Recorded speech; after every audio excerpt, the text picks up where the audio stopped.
When my wife's mother is transferring money from her account less than 48 hours after she passed away, you know it's not grief, it's greed. That's right, she hasn't even been past 48 hours and she's already sucking all the money out of her account, money that was supposed to go to her son. Welcome to Love, Death, and Deceit. My name is Alan, and I adore my wife. She was my entire world, and losing her shattered me. But what came after? The betrayal, the manipulation, the attempt to profit off the woman that I loved? That hit harder than anything cancer ever did.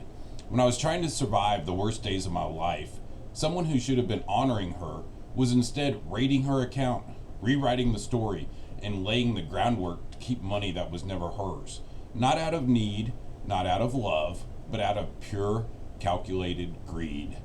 So this episode isn't just about the dollars. It's about respect, decency, and the promise I made to Jennifer that even in death, I would not let anyone use her, distort her memory, or cash in on her absence.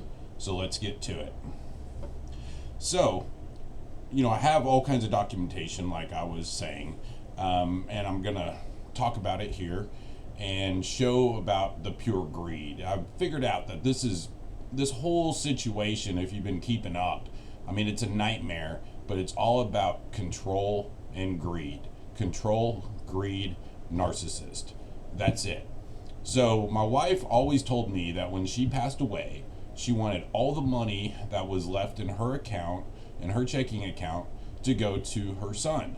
That way he could have time to grieve. He wouldn't have to worry about money for a little bit until the life insurance money came in, and just to make him comfortable and make the times better for him. Well, is that what happened? Of course, that's not what happened. So I got email notifications of Zelle transfers from my wife's account, and I'm going to put them up here on the screen so you can see with your own eyes. So remember, my wife passed on November 14th at around 6:30 p.m.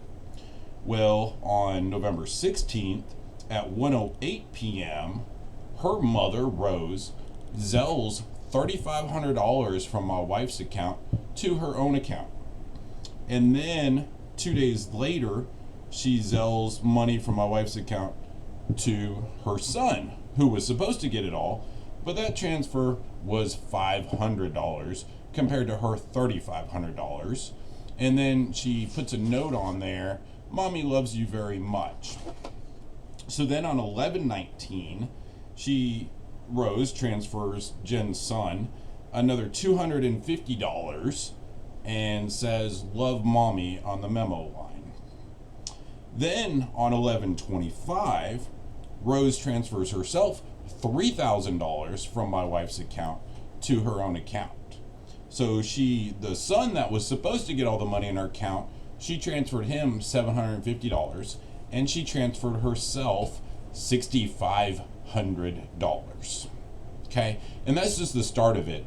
The great thing about doing these podcasts and getting the truth out there, a lot of people on that side of the family, the friends and the family over there, they won't speak up against her because they know the evil she's capable of, and they know what she will do to destroy them, like she's doing to me. But they're reaching out to me. So I get a call on Sunday from one of the family members, and they shared with me the new lies that are going around. So the newest lie is she's told the family that I quit paying my wife's health insurance premiums in June, and she passed away in November. So from June to when she passed in November, that she had no health insurance.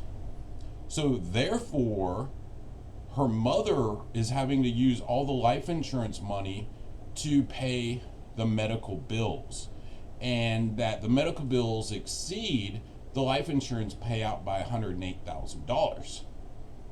So let me tell you, the life insurance proceeds are $650,000. So this isn't chump change we're talking about here. We're talking about her stealing $650,000 of life insurance money based on a lie. So my wife not only had health insurance, she had two policies.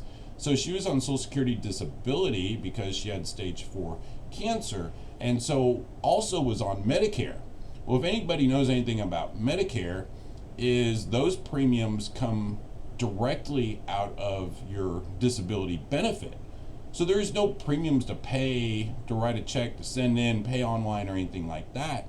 The premiums for the Medicare comes directly out of your monthly benefit. And so on top of that, she still had private health insurance, because when she was switched over or given Medicare from Social Security, she was going to cancel her private health insurance. And I said, don't, keep it. Like, you've got stage 4 cancer, we need all the health insurance possible. And it was only like $85 a month policy.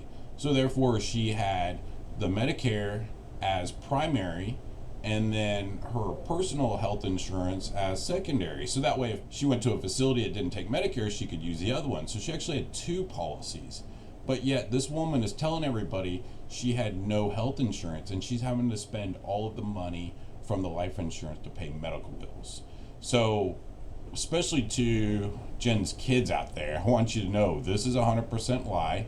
I'm going to put up here on screen one of her last statements from one of the doctor's office, and it clearly shows where I have it circled. This is from October 24th, that she had 2 health insurance policies, a primary and a secondary. And then now, if you look on the second page, it shows the charges, and then it shows Medicare payment on 10/17, another Medicare payment on 10/10, another Medicare payment 10/17, another Medicare payment. So obviously her insurance was in full force, and it was making payments in mid-October.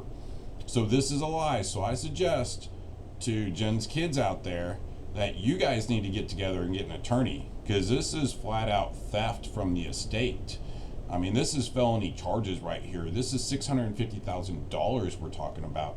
Now you have to remember, this is secondhand information I got from one of the family members. So it could not be true. I don't know. Only way I'm going to know is if one of these kids that have been told this reach out to me, and I would be more than happy to provide you with the documentation that you need that shows that she did indeed have health insurance. Because all this has been about for me is fulfilling my wife's wishes, her final wishes, what she wanted to happen after she was gone. I mean, we talked about it, I don't know how many different times, because, you know, she knew eventually she was going to pass, and so therefore she planned it for years and talked to me and told me what she wanted to happen when she passed. And that's all this is about. I don't care about any of the money. I just want it to go to where my wife wanted it to go. So this is kind of groundbreaking to me. I mean, we knew that there was some greed here, but that seems to be where everything stems from. I mean, if it's true of this story that she's telling, and she's literally keeping the life insurance money for herself, I mean, this is insane. So one of the kids reach out to me, let me know, is this true? Is this not true? Is this what's being told? And I will, like I said, be more than happy to send you the documentation to prove your case, because I have way more documentation than anybody even realizes. And so we're going to be showing that. I'm going to put these documents on my Facebook page, the Love, Death, and Deceit Facebook page. And then in our next episode, we're going to address the lie list number 1. And my daughter-in-law is going to help me with that one. She has lots of voice messages between her and Jen that they used to send back and forth all the time. And it's her talking about her mom and the family dynamic and how everything has always been. This isn't new. This is how this family dynamics has always been. It's always either hot or cold and people not talking to each other. This is kind of the norm. And I had somebody ask me yesterday, when did Rose start hating me so much? Has it been always like that? It's kind of been. It was never great to start with. But what happened was when me and Jen got together and she found her comfort in me, the love that we had, then the jealousy with Rose started. And my wife told me this one time. She said, I found out, what my mom's problem is with you. She's jealous of you. She's jealous of our relationship because I don't have a relationship with her like that. And she told me, they talked about it.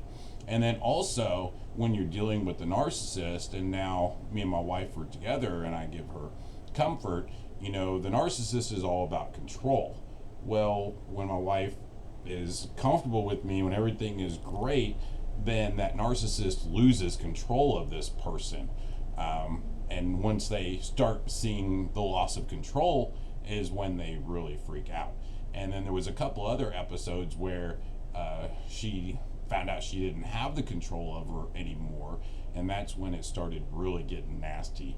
Like the power of attorney my wife gave me that superseded her mom's that she didn't know about. We'll talk about that. That's going to be a long episode. That's the Florida episode, the vacation from hell. So we'll talk about that, and that's a big one. So until then, don't forget to like, share, and subscribe so that you can get all the updates.